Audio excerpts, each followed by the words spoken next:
하나님의 말씀 잠언 4장입니다. 4장 20절에서 23절 4절의 말씀을 한 절씩 교독하여서 읽겠습니다. 제가 먼저 한 절 읽겠습니다. 내 아들아, 내 말에 주의하며 내가 말하는 것에 내 귀를 기울이라. 그것을 내 눈에서 떠나게 하지 말며 내 마음속에 지키라. 그것은 얻은 자에게 생명이 되며 그의 온 육체에 건강이 됨이니라. 모든 지킬 만한 것 중에 더욱 내 마음을 지키라. 생명이 근원이 이에서 남이니라. 아멘. 지난 한 달 동안 10월달 부러움을 어떻게 할 것인가 이렇게 말씀을 전했는데요. 이 건강한 삶, 건강한 인생이라는 주제로 넘어오기 전에 주님께서 이 부러움을 어떻게 할 것인가에 대한 말씀을 통해 우리의 자존감을 건강하게 구축시키길 원하십니다. 우리가 살아가다 보면 이 한 달 동안 말씀을 들었다 하지만 여전히 부러운 것들, 시기라고 질투나고 그런 것들이 우리 속에 올라올 때 이것을 그대로 수용하지 마시고 또 무시하지도 마시고 예수님의 이름으로 이것을 치유받기 위해서 구하셔야 돼요. 일찌감치 구하실 때 건강한 자존감을 통해 내가 하나님의 자녀이구나. 내가 가진 것과 얻은 것과 이룬 것으로 하나님의 자녀가 아니라 예수 그리스도의 피값으로 인해서 내가 어떠한 형편이라 할지라도 하나님의 자녀된 그 권세를 누리게 하기 위해서 주님께서 지난달 부러움을 어떻게 할 것인가 자존감을 세우는 말씀을 주셨습니다. 이제 11월 한 달 동안은 읽어보겠습니다. 그렇습니다. 건강한 삶, 건강한 인생을 이라는 말씀의 주제를 전체 주제를 주셨는데요. 한 달 동안 어떻게 말씀이 풀어지나 한번 4주간 동안 말씀을 보면요. 오늘은 육체의 건강 아마 가장 관심이 있기도 합니다. 우리가 몸의 건강 저도 아주 관심 있고요. 두 번째 주 읽어보겠습니다. 영혼의 건강. 요즘에 병원비 중에 가장 많이 나가는 게 정신적인 건강을 유지하려고 비용이 많이 나간다고 하는데요. 영혼의 건강. 세 번째 주는요. 관계의 건강, 인간관계, 또한 하나님과의 관계, 이 관계의 건강. 마지막 제목은요. 교회의 건강. 이 건강이라는 주제로 4주간 말씀을 쭉 진행될 때 우리의 몸과 영혼과 관계와 교회의 건강성까지 주님이 치유하시고 회복하시고 강건하게 하실 줄 믿습니다. 먼저 오늘 말씀의 제목을 다시 한번 읽어보겠습니다. 육체의 건강. 오늘 말씀의 제목은 육체의 건강입니다. 오늘 읽었던 잠언 4장 말씀을 보니까 분석을 좀 해놨거든요. 말에 주의하라. 머리를 사용하라. 말하는 것을 기울이라. 귀를 사용하라. 하나님 말씀에 눈을 떠나지 말게 하라. 눈을 사용하라. 내 마음속에 그 말씀을 지키라. 무엇과 관련된 이야기냐면 하나님의 말씀에 머리로, 귀로, 눈과 마음으로 최선을 다하여 간직하고 지키라는 것이죠. 머리와 귀와 눈과 마음으로 하나님의 말씀을 지킬 때 누릴 때 어떤 결과를 낳는가 보니까 그 다음 구절에 그것을 얻는 자. 그것이 뭐죠? 하나님의 말씀을 얻는 자. 물론 읽는 것도 읽는 거지만 읽고 듣고 보고 지키고 누리고 고심하고 묵상하고 실천하고 마음에 담고 기억해보고 되새겨보고 하면서 그것을 말씀을 얻은 자에겐 그 말씀이 무엇이 돼요? 그 사람의 생명이 되고 온 무엇의 건강이 돼요? 육체의 건강이 됩니다. 하나님 말씀을 받으면 정신적으로 좀 성숙하고 정신적으로 평안을 누린다는 건 알았지만 하나님의 말씀은 육체적으로도 몸에도 건강이 된다는 뜻입니다. 종살이하던 이스라엘 백성들이 애굽을 빠져나올 때 하나님께서는 이와 똑같은 말씀을 주셨어요. 출애굽기 15장 16절 말씀을 보니까 하나님의 말씀에 순종하고 하나님의 보기에 의를 행하며 하나님이 주신 계명에 귀를 기울이고 모든 길을 지킬 때 하나님 우리에게 무엇 하신다 그래요? 치료하신다 그래요. 치료된다는 그래요. 아하, 그러면 내 삶 속에 혹시 연약함이 있을 때 우리가 무엇 해야 되나? 말씀으로 돌이키는 거죠. 저는 이 출애굽기 또 방금 읽었던 잠언 말씀에는 좀 간증이 있어요. 저 어렸을 때 그 학교 가기 전, 초등학교, 중학교 그 옛날에 뭐라 그랬죠? 초등학교를 국민학교 들어가기 전에 자주 쓰러졌어요. 국민학교 들어가기 전에 이게 좀 죄송합니다. 거품을 물고도 쓰러지고 열병 나고도 쓰러지고 아주 쇠약했어요. 그리고 고등학교 갈 때쯤 되면 말을 막 더듬었어요. 정신적으로도 연약해. 키도 고등학교 갈 때 160, 150이 안 됐어요. 150이 안 됐어요. 고등학교 갈 때 150cm가 안 됐어요. 그래서 키도 작고 몸도 허약하고 말도 더듬고 이거 부족한 게 많은 사람이었어요. 근데 인격적으로 예수님을 만나고 고등학교 3학년 때 예수님을 만나고 마음의 평안을 얻고 규칙적인 말씀 생활, 기도 생활, 찬양하며 하나님의 의를 받아들이고 주님의 능력 가운데 들어가면서 변화되기 시작했어요. 먼저는 고치기 힘든 말더듬이가 떠나갔어요. 이거 말더듬는 게 떠나가는 게 어려운 일이거든요. 근데 그것이 떠나갔어요. 그리고 내 속에 있는 허약함들도 하나하나 덜어가지기 시작했어요. 주님께서 치료하시기 시작했어요. 이스라엘 백성들이 애굽에 있을 때 왜 그렇게 질병이 많았을까? 애굽 사람에게 내린 질병들은 무엇이었을까? 여러분 우리가 한번 고대 서적들을 읽어보면 특별히 의사나 의료계에 계신 분은 잘 아실 거예요. 오늘날처럼 의학 기술이 발전하기 전에는 미신적이고 주술적이고 희한한 의료 관습들을 가지고 있었어요. 지역사회마다. 여러분 이렇게 상처 난데 된장 바르면 돼요, 안 돼요? 근데 그렇게 했단 말이죠. 그리고 죽을 병 걸리면 거기 그 사람을 맛있는 걸 많이 먹여줘야 돼요. 굶게 하고 막 못 먹을 것만 줘야 돼요. 좋은 걸 줘야죠. 근데 성경 위에 많은 고대 사회의 그런 문헌들을 보면 일부러 뭐죠? 애벌레하고 소똥과 지푸라기를 이겨서 그 사람 환부에 꾹 눌러주라. 이런 글들이 있어요. 근데 그것을 저도 이번에 건강에 관련된 책들을 읽어보니까 100년 전만, 150년 전만 해도 사람들이 이런 걸 몰랐어요. 정결, 격리, 또한 구분, 소독 이런 개념이 없었다 그러더라고요. 한번 말씀을 보겠습니다. 레위기 말씀부터 신명기 말씀에 보니까 먼저 그 사람이 어떤 질병에 문제가 되면 그 사람을 어떻게 하라 그래요? 따로 격리시키라는 거예요.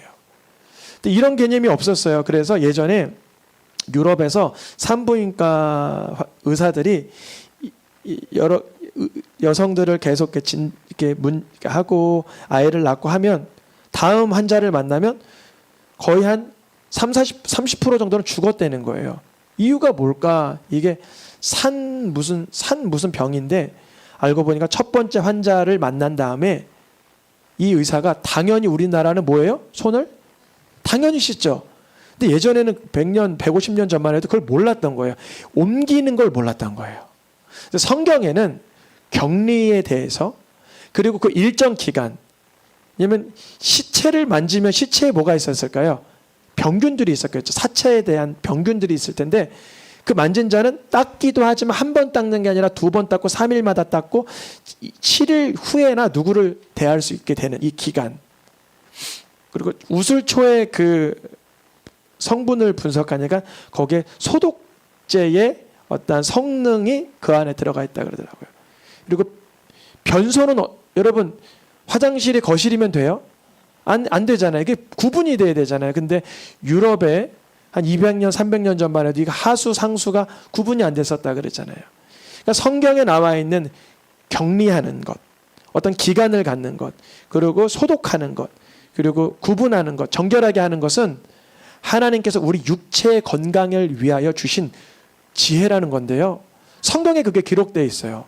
그러니까 성경 말씀을 귀로 기울이고 눈으로 보고 마음에 담고 머리에 생각하는 사람은 육체가 건강을 회복하게 되는 거예요. 질병에서 떠나가게 되는 거예요. 성경대로 살아가면서 말이죠. 성경에는 건강을 위한 다양한 균형 잡힌 일상, 스트레스 없는 마음의 상태, 그리고 다양한 그런 식생활 같은 것도 안내를 해줍니다. 창세기부터 보면 사람에게 땀을 흘려라 그러는데요. 땀 흘리면 건강에 좋죠. 땀을 계속 흘리면 어떻게 될까요? 다한증이라 그러죠. 땀을 흘려야 되지만 일한 뒤에는 어떻게 해야 돼요? 쉬어야 되는 거예요. 너무나 오늘날에는 단순하고 이거를 연구자들이 연구까지 했는데요. 한 달 30일을 계속 일한 그룹과 6일이라고 하루 쉬고 6일이라고 하루 쉬고 한 그룹과 생산성이 훨씬 좋았다는 거죠. 쉰 사람들에게. 여러분 주님의 날 말씀 속에서 기도 안에서 찬양 가운데 쉼을 누리길 축복합니다.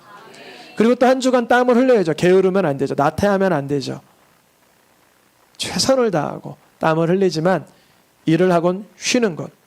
또 주님은 우리의 쉼 가운데 사랑하는 자에게 무엇을 주세요? 잠언 127장에 보니까 잠을 주세요. 여러분 근데 잠을 잘 못 자는 이유 중에 하나가 뭐냐면 자족하지 못할 수 있는 마음이 생기면 아 내가 그거 못했지. 내가 그걸 왜 그렇게 했을까. 여러분 잠은 잔다는 것은요. 하나님께 의탁하는 상태를 말하는 거예요. 내가 수면에 들어가는 순간 모든 게 내 입장에서 정지되잖아요. 거래를 할 수가 없고 연락을 할 수가 없고 연구를 할 수가 없지만 잠 속에서 주님께 맡기는 거예요. 근데 이 잠을 자면서 맡기고 경건함으로 들어가는 이 연습은 천국 가는 연습이에요. 진짜예요. 정말 그래요. 오늘 밤 내가 잘 자는 연습을 한 번 잘 해놔야 정말 우리의 영혼을 우리의 호흡을 부르실 때 주님께 내 아이의 문제, 자녀의 문제, 뭐 경제적인 문제 어떠한 것도 자족하고 내려두고 경건한 마음으로 주님 나라 입성할 수 있는 거예요. 성경에서 말하는 이 안식과 이 진리. 다음은 하나님께서 우리의 삶 속에 무엇을 주시냐면 우리의 마음에 평안, 쉼을 주십니다. 쉼. 너희의 마음의 평안과 삶 가운데 절제를 하라고 말씀하세요. 건강을 위한 그런 학자들의 이야기마다 방금 얘기했던 일과 삶의 조화. 이걸 뭐라 그래요? 워크 앤 라이프. 그래서 워라벨이라 그러잖아요. 워라벨. 그리고 하루를 마치고 내려놓음과 감사를 말하는 것은 하나님께 의탁하며 신뢰하는 삶. 마음의 평안과 삶의 절제를 누리는 것은 하나님의 진리 가운데 들어가는 것. 그 성경을 보면 볼수록 읽으면 읽을수록 행하면 행할수록 우리의 육체의 건강은 변화되는 거예요. 건강하게 되는 거예요. 하나님의 말씀에 따라 땀을 흘리고 주님의 날에 쉬며 예배하고 하나님께 맡기고 잠을 자고 자족하고 마음의 평안을 주님께 구하고 절제하며 사는 사람에게는 이러한 삶은 여호와를 경외하는 자들의 삶이기 때문에 여호와를 경외하는 자에게 잠언 10장에 보니까 무엇을 준다 그래요? 장수의 복을 주세요. 여러분 장수하시길 축복합니다. 아 이제 죽어야지 그러지 마시고 최선을 다해 사시다가 주님 나라 입성하셔야 돼요. 오래 살아 뭐해 이런 부정적인 말 하지 마세요. 정말 하루를 더 살고 싶어서 오늘 그 링거를 맞고 혈액을 투여하시는 분이 상당하잖아요. 늘 내게 주신 생명을 긍정적으로 적극적으로 헌신하며 살면 됩니다. 여호와를 경외하며 장수하시길 축복합니다. 성경에서는 영혼에 대한 건강을 자주 언급할 것 같지만 생각보다 훨씬 많은 경우 몸에 대한 육체에 대한 건강을 자주 언급합니다. 시편에서도 주님 나의 건강을 회복해 주세요. 예수님을 만난 여인에게도 예수님 뭐라 그러세요? 너 병에 놓여 건강하라. 초대교회에서도 베드로 사도가 복음을 전하다가 만난 그 사람에겐 이 사람은 예수님의 이름으로 건강하게 되었다 그래요. 예수님의 이름으로 영혼 구원받았다 이렇게 말하지 않았어요. 건강하게 되었다. 여러분 예수님을 인격적으로 신뢰함으로 실체를 믿는 가운데, 역사 가운데 내 육체의 회복을, 건강을, 치유를 누리길 축복합니다. 하나님 아버지께서는 오늘 인도자님께서 말씀해 주신 것처럼 우리의 혼과 영과 몸이 흠없이 보존되길 원하세요. 노란 글씨 읽어보겠습니다. 너희의 온 영과 혼과 몸이 우리 때 흠없이 보존되기를 원하노라. 주 예수의 날까지 우리가 흠없게 보존되기를 축복합니다. 성경에 보니까 흠없는 머리끝부터 발끝까지, 그러니까 정수리부터 발바닥까지 흠이 없는 인물이 하나 있었으니 누구예요? 압살롬이란 사람은 정말 사람 보기에 흠이 하나도 없었어요. 아마 잘생겼을 것 같아요. 근육도 멋있었을 거예요. 키도 크고. 그런데 이 사람이 하나님을 경외하지 않으니 흠없던 그의 삶이 단번에 끝나기 시작했어요. 여러분, 우리의 삶 속에 육체의 건강, 몸의 건강뿐 아니라 영과 혼이 하나님을 경외하시기를 축복합니다. 여러분, 영과 혼이 하나님을 경외하는 자는 그 육체를 이제 의의 병기로 사용합니다. 이제 육체를 내가 어떻게 즐길까, 오늘 무엇으로 재미나게 할까, 내 호기심을 어떻게 채울까, 이런 상태로 쓰지 않고 이 몸을 복음을 전하는데, 옆에 있는 지체를 섬기는데, 하나님의 거룩함을 이루어가는데 사용하게 됩니다. 하나님을 경외하는 자만이 악을 떠날 수 있는 것입니다. 잠언 3장 7절 말씀에 읽어보겠습니다. 여호와를 경외하며 악을 떠날 때, 바로 그때예요. 이 만약에 압살롬이란 사람이 정수리부터 발바닥까지 흠이 없었지만 하나님을 두려워하는 마음에 악에서 떠났다면 그가 어떻게 됐을까요? 아마 솔로몬이 왕이니까 왕은 되지 못했지만 하나님께 크게 쓰임 받았을 거예요. 여러분 가지고 계신 건강으로 첫째는 죄를 범하지 마시고 여호와를 경외함으로 악을 떠나시길 축복합니다. 그때 너희 몸에, 영혼이 아니라 몸에 양약이 되는 거예요. 정신세계가 아니라 너의 골수의 뼈와 뼈마디 사이가 어떻게 돼요? 윤택하리라. 여러분 저를 조금 아시는 분은 제 발목이 3개 부러진 거 아실 거예요. 제가 예전에 산을 좀 오르면 여기 발목에서 소리가 났어요. 두두둑 두두둑. 걷질 못했어요. 근데 점점점 주님이 강건하게 하셔서 1시간 2시간 걸어도 이제 발목이 건강해요. 젊으셔서 그렇죠. 그러지 마세요. 하나님 경외해서 그런 거예요. 하나님을 두려워하면 그렇게 되는 거예요. 하나님을 경외하고 하나님을 존중하고 하나님을 인정할 때 몸에 양약이 되고 골수가 부드럽게 풀려지는 것이에요. 여러분, 하나님의 말씀 가운데 경외하시고 귀에 담으시고 눈으로 보시고 누리시다가 육체의 건강을 회복하시길 축복합니다. 우리에게 양약이 되는 것, 여호와를 경외하는 것과 잠언 말씀에 보니까 다양한 것이 우리에게 약재료가 되는데, 마음의 즐거움, 지혜로운 혀, 선한 말이 우리에게 무엇이 된대요? 양약이 된대요. 약. 이 좋은 약을 양약이라 그러죠. 좋은 약. 우리의 삶 속에 지혜로운 혀, 선한 말, 마음의 즐거움이 되시는 주시는 분이 바로 예수 그리스도이십니다. 우리가 지금까지 한 15분 정도 하나님의 말씀을 귀로 기울이라, 눈으로 보라, 행하라, 마음에 담으라 했지만 우리는 근본적으로 죄인이라 하나님의 말씀을 즐거워하지 못하는 존재예요. 이걸 반드시 깨달아야 돼요. 우리가 하나님의 말씀을 수용하거나 누리거나 묵상하지 않을 때가 많아요. 근데요, 예수 그리스도를 내 마음의 주님으로 받아들이는 순간 하나님의 말씀이 내 속에 달콤한 말씀으로 들여오기 시작해요. 하나님의 말씀이 내 속에 지혜로 발휘하기 시작합니다. 하나님의 역사가 내 마음에 기쁨이 돼요. 그런 예수님이 떠나가면 말씀이 때론 지겹고 울타리 같고 족쇄 같고 모든 열방들이 시편 2편 말씀에 이 족쇄를 끊어버리리라 그랬잖아요. 하나님 말씀 좋으십니까? 예수님이 내 주님이 될 때 하나님의 말씀이 좋게 느껴지는 거예요. 예수님은 뭐라고 말씀하셨냐면 하나님의 말씀을 받되 요한복음 4장 14절에 내가 주는 물로 마셔야 된다 그래요. 아니, 예수님의 주시는 물이 어디 있어요? 이단들은 그래가지고 생수통을 갖다 놓고 팔잖아요. 한 통에 35,000원입니다. 이거는 처음 나온 물이니까 35만 원, 막 이런 식으로 물 팔잖아요. 여기서 말하는 물은 예수님을 관통한 말씀을 말해요. 무슨 말이냐면 예수님이 하나님께 받아서 우리에게 주시는 말씀. 그게 무슨 차이가 있나? 하나님이 그냥 주시는 말씀과 예수님을 통해서 주시는 말씀 무슨 차이가 있나? 하나님이 주시는 말씀 때도는 내게 그게 그야말로 율법적으로만 기계적으로만 들릴 수 있지만 예수님이 주시는 물, 예수님을 관통한 말씀은 나를 위해서 그분이 자기의 생명까지도 내어주신 그 사랑으로 포장되고 사랑으로 승화된 말씀이기 때문에 그 말씀을 받아먹기가 너무 좋아요. 여러분 누가 뭘 부탁할 때 이거 좀 해주실 수 있으세요? 이런 게 좋아요? 당장 해라 이게 좋아요? 둘 중에 하나 차이가 나죠. 근데 이것은 한 번 정도는 인성으로 인격으로 할 수도 있지만 꾸준하게 못해요.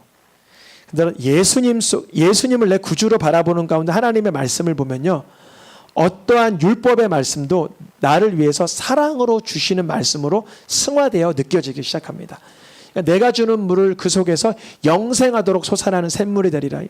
맞아, 내 이웃을 내 몸처럼 사랑하라 그러셨지. 오늘따라 그 이웃이 나를 더 박해할지라도 예수님이 나를 사랑하시니 그리할 수밖에 없지 않는가. 샘물이 되는 거야. 그럼 그런 삶을 삶으로 그 사람만 이득이 아니라 내 속에 미움이 떠나가는 거예요. 미움 떠나가면 사람이요, 엄청난 강력한 치유가 이 속에서 올라와요. 많은 연약한 환자들에게 의사 선생님이 그러시잖아요. 많이 우세요 그래요. 그래서 왜 울어요? 울음이 토해내면서 이 속에 있는 독기가 그동안의 상처들이 다 쏟아져 나오는 거예요. 그러면 그 사람을 볼 때 다시 미움의 마음이 들어오는 게 아니라 예수님이 주신 은혜로 인해서 그 사람을 배려하게 되고 섬기면 그 사람이 좋은 게 아니라 내가 좋은 거죠. 내 속에 기쁨이 넘치잖아요. 소망이 넘치잖아요. 능력이 넘치잖아요. 그래서 예수님께서는 요한복음 7장에도 이렇게 말씀하세요. 누구든지 목이 마르거든 예수님께로 와서 물 마시라는 거죠. 예수님을 관통한 보혈의 능력의 말씀을 마시라는 거예요. 예수님이 없었다면 그 말씀이 그냥 객관적인 말씀이었지만, 누구나에게 주신 그냥 그런 말씀이지만, 예수님께 와서 마실 때 예수님 정말 내가 하나님 경외하기가 쉽지가 않고 말씀이 꿀맛 같지가 않은데 어떻게 하면 좋습니까? 도와주세요. 하나님을 경외하도록, 말씀이 꿀맛 같을 수 있도록, 원수를 사랑하도록 도와주세요. 예수님의 십자가 사건이 내 속에 선명하게 그려지면서 주님의 말씀을 마실 수밖에 없는, 먹을 수밖에 없는 그런 은혜를 주십니다. 오늘의 마지막 말씀 읽고 마치겠습니다. 다음 말씀 읽어보겠습니다. 너에게 이르노니 인사의 살을 먹지 아니하고 인자의 피를 마시지 아니하면 너희 속에 건강이 없느니라, 이 뜻이죠. 건강이 없는, 영생이 없느니라. 왜 예수님의 살을 먹고 예수님의 피를 마셔야 건강이 있나? 예수님의 살과 피는 우리가 눈에 본 적 없어요. 성찬식 때도 빵과 포도주를 보지 예수님의 살과 피를 본 적이 없어요. 그러나 성령께서 내 속에 역사하시면, 아, 예수님의 뜻기신 살과 흘리신 피가 나로 인함임이 믿어져서 내 속에 영적 건강성과 육체의 쾌활함을 회복시켜 주십니다. 진실입니다. 하나님의 말씀이 이제 우리의 삶 속에 우리의 실제를 변화시켜 주셔야 돼요. 여러분 중에 혹시 연약한 부위가 있습니까? 저도 연약한 부위가 많아요. 여전히 부족한 데가 있고 아픈 데도 있을 수 있죠. 그때마다 예수님을 바라보는 거예요. 그러면 치유가 굉장히 빨라요. 예수님을 바라보는 거예요. 그러면 죄송합니다, 바울과 같은 가시가 떠나지 않아도 감사할 수가 있어요. 두 가지입니다.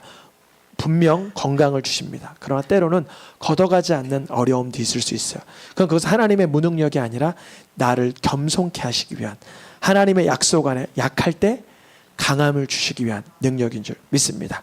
이 시간 찬양하며 함께 기도하겠습니다.